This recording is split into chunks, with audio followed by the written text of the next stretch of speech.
क्या पैरों पर हो सकते हैं हद से हद दीवारों तक अंबर तक, तो वह पड़ेगा उसके अपने पर होंगे लोग सकी हैं। कब बांध आए राह के साहसी पथिक को मन का केवल वेग चाहिए, पांव स्वयं ही चल पड़ते हैं। नेत्र चिकित्सा के पितामह, विश्व नेत्र चिकित्सा के आकाश पटल पर स्वर्ण अक्षरों में अंकित डॉक्टर संदीप मित्तल, पूर्व प्रोफेसर अपग्रेडेड नेत्र रोग विभाग लाला लाजपत राय मेडिकल कॉलेज मेरठ एवं पूर्व प्रधानाचार्य लाला लाजपत राय राजकीय मेडिकल कॉलेज मेरठ एवं पूर्व डीन मेडिसिन फैकल्टी चौधरी चरण सिंह विश्वविद्यालय मेरठ, ऐसे बहुआयामी प्रतिमा के धनी एवं अति विशेष शख्सियत डॉक्टर श्री संदीप मित्तल जी से जय भीम टीवी पर खास बातचीत।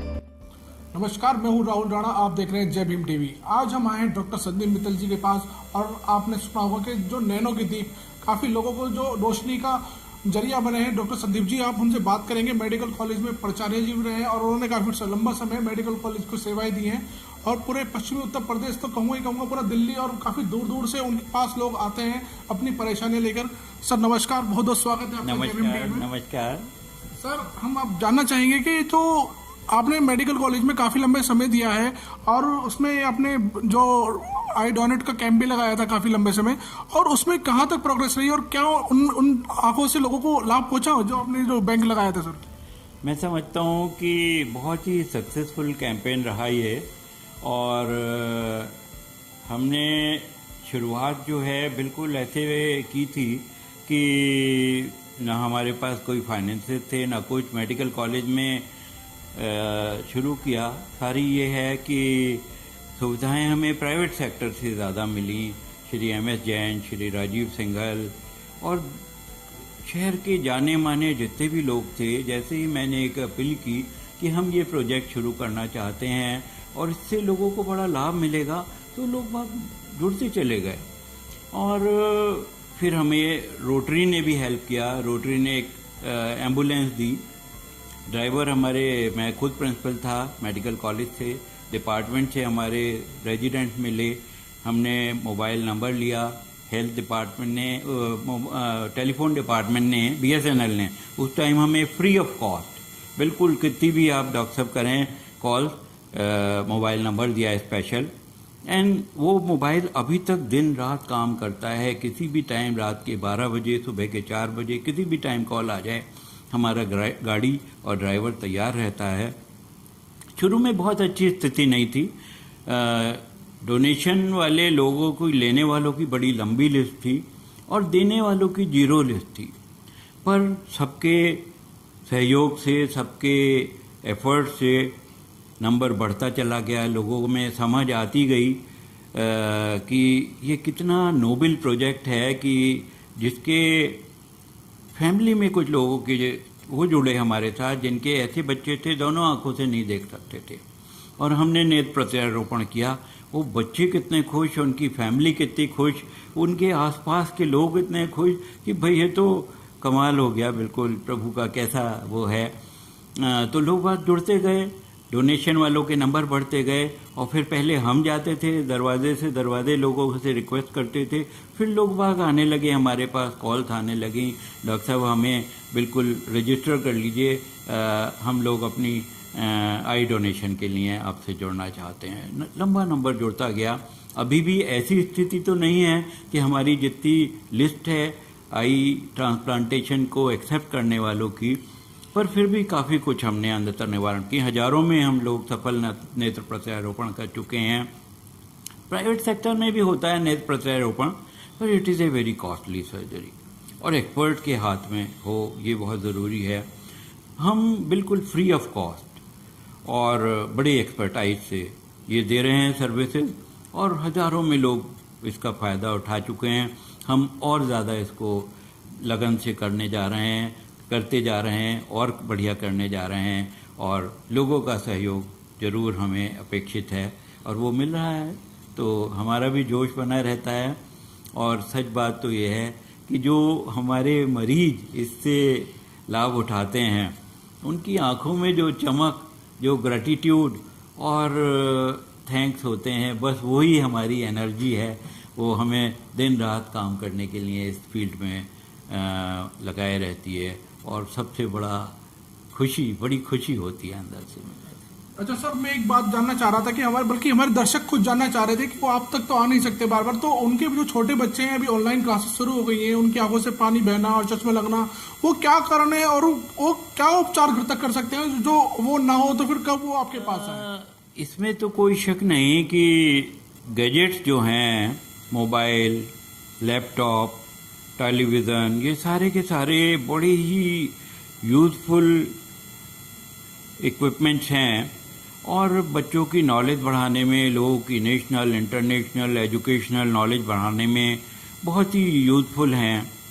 पर इनका अगर सही से इस्तेमाल किया जाए तो मैं समझता हूँ कि इनका पर्पस भी सर्व होगा और कोई नुकसान भी नहीं होगा। जैसे कि मोबाइल, अगर हम ज़्यादा बड़ी स्क्रीन यूज़ करें तो वो आंखों के लिए कम नुकसानदेह होती है। लैपटॉप है, टेलीविज़न है, अब तो सभी चीज़ें बड़े स्क्रीन पे भी देखी जा सकती हैं।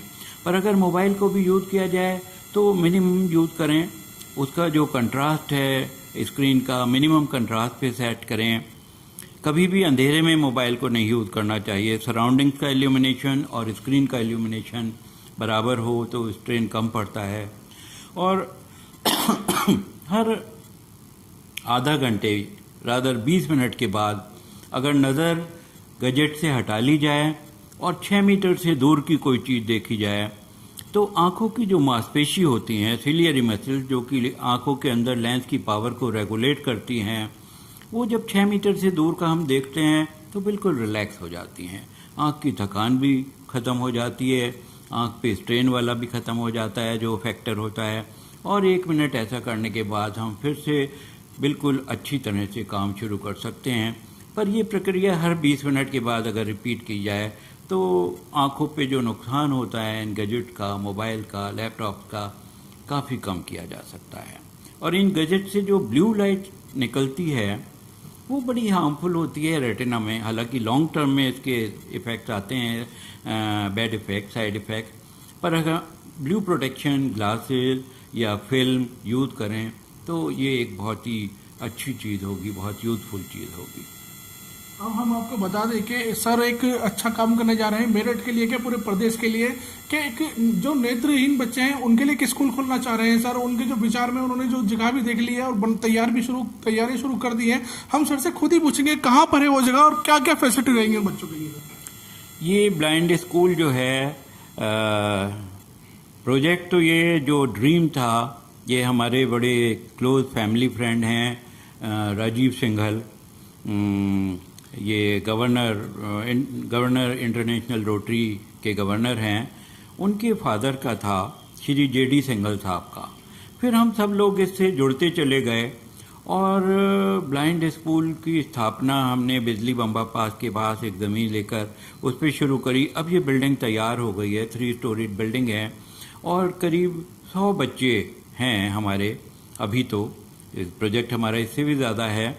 वो उसमें सभी कुछ, वो पढ़ते भी हैं, खाना भी वहीं मिलता है, रहने का भी काफ़ी उनका बंदोबस्त है।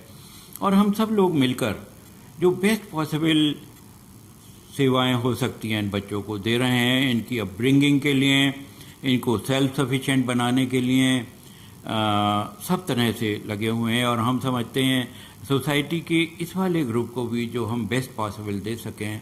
हालांकि नेत्रों के बिना कुछ भी नहीं संभव है, पर फिर भी हम सारे मेजर्स अडॉप्ट कर रहे हैं। ब्रेली लिपि से उन्हें पढ़ाना, उनकी अपब्रिंगिंग, उनके न्यूट्रिशन का ध्यान रखना, उनकी मेंटल स्टेट का भी ध्यान रखना, क्योंकि ज़्यादातर बच्चे बड़े डिप्रेस्ड होते हैं, ये deprived of love affection from the family. तो what ever best is possible we are doing for them. और हम समझते हैं कि एक बहुत ही आदर्श ब्लाइंड स्कूल जिसमें कि हम इस ग्रुप के बच्चों को बेस्ट पॉसिबल दे सकें, वो हम एम लेके चल रहे हैं और हम काफ़ी कुछ सक्सेसफुल हैं और बिल्कुल बेस्ट पॉसिबल प्रोजेक्ट बनाएंगे इसको। देखिए, जैसे सर ने बताया आपको कि सर ने बच्चों के लिए भी, जो नेत्रहीन बच्चे हैं उनके लिए भी कितना अच्छा सोच रहे हैं। और सर से हम लास्ट पास क्वेश्चन करेंगे कि सर नेत्रदान के बारे में आप थोड़ा सा बताएं। नेत्रदान क्या है और उसे क्यों करना चाहिए और उससे क्या लाभ होते हैं, सर बताइए। पहले जो सबसे बड़ा कैटरेक्ट ब्लाइंडनेस की वजह थी वो था सफ़ेद मोतियाबिंद। सफ़ेद मोतियाबिंद से बहुत सबसे ज़्यादा लोग अंधे होते थे, बहुत सुविधाएं नहीं थी, सर्जरी की इतनी सुविधाएं नहीं थी, कॉम्प्लिकेशंस बहुत थे, बड़ी प्रिमिटिव टाइप की सर्जरी होती थी।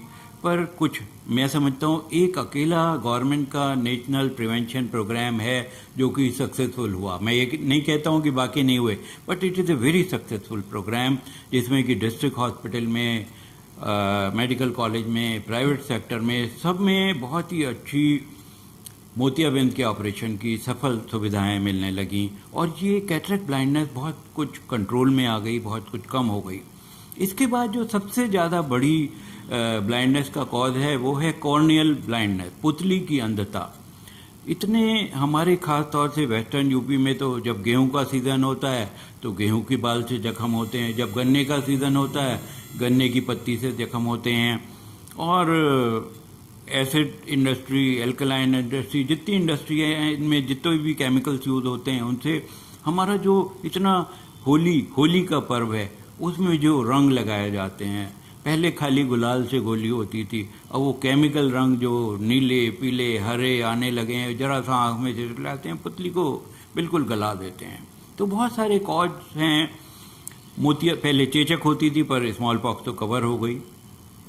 तो इसमें पुतली पे सफ़ेदी आने से अंधता बहुत बड़ा फैक्टर है, एक बहुत बड़ा परसेंटेज है ब्लाइंडनेस का, और इसका अभी तक कोई इलाज नहीं है। आर्टिफिशियल कॉर्निया हम अभी तक डेवलप नहीं कर पाए।